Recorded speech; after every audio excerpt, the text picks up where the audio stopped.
राम राम राम राम राम राम राम राम राम नारायण नारायण। संबंध। ब्रह्मलोक में जाने वाले भी पीछे लौट कर आते हैं। इसका कारण आगे के 17वें श्लोक में बताते हैं। सहस्रयुग पर्यंत महार्यात् ब्राह्मणो वेदो रात्रिं युग सहस्रान्तां तेहो रात्रविदो जनाः। जो मनुष्य ब्रह्मा के सहस्र चतुर्युगी पर्यंत एक दिन को और सहस्र चतुर्युगी पर्यंत एक रात को जानते हैं, वे मनुष्य ब्रह्मा के दिन और रात को जानने वाले हैं। व्याख्या। सहस्र युग पर्यंत महर्यद ब्रह्मणो विदुः रात्रिम युग सहस्रांताम तेहो रात्रविदो जनः। सत्य, त्रेता, द्वापर और कली, मृत्युलोक के इन 4 युगों को एक चतुर्युगी कहते हैं। ऐसी 1000 चतुर्युगी बीतने पर ब्रह्मा जी का एक दिन होता है और 1000 चतुर्युगी बीतने पर ब्रह्मा जी की एक रात होती है। टिप्पणी। अत्यंत सूक्ष्म काल है परमाणु।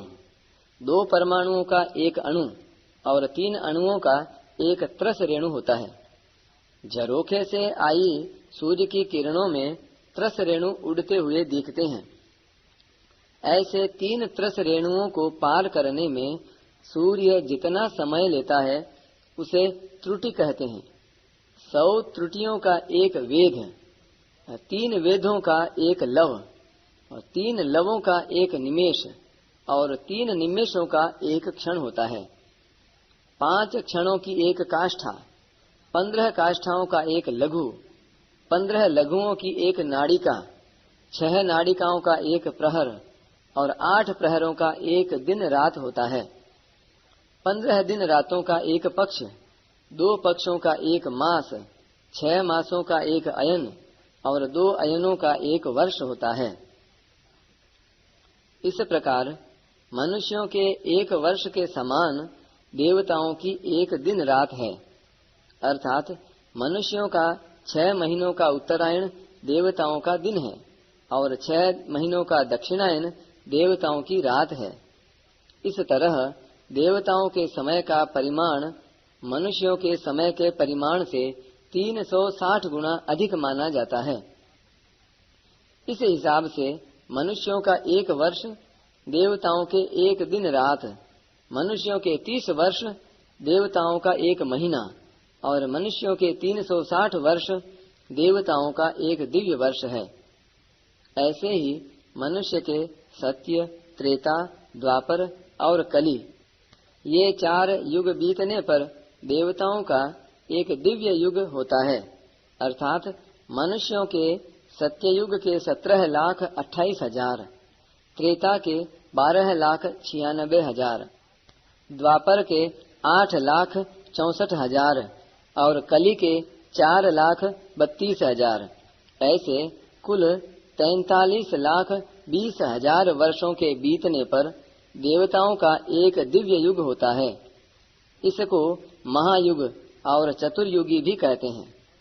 मनुष्यों और देवताओं के समय का परिमाण तो सूर्य से होता है, पर ब्रह्मा जी के दिन रात का परिमाण देवताओं के दिव्य युगों से होता है।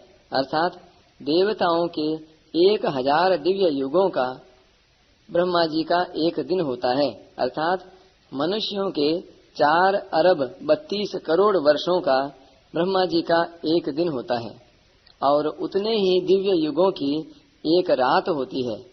ब्रह्मा जी के इसी दिन को कल्प या सर्ग कहते हैं और रात को प्रलय कहते हैं।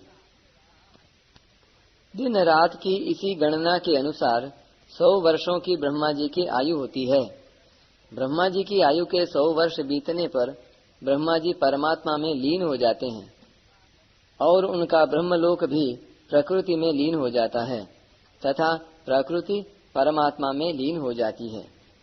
कितनी ही बड़ी आयु क्यों न हो, वह भी काल की अवधि वाली ही है। ऊंचे से ऊंचे कहे जाने वाले जो भोग हैं, वे भी संयोगजन्य होने से दुखों के ही कारण हैं। ये ही संस्पर्शजा भोगाः दुख योनय एवते, और काल की अवधि वाले हैं। केवल भगवान ही कालातीत हैं। इस प्रकार काल के तत्व को जानने वाले मनुष्य ब्रह्मलोक तक के दिव्य भोगों को किंचन मात्र भी महत्व नहीं देते।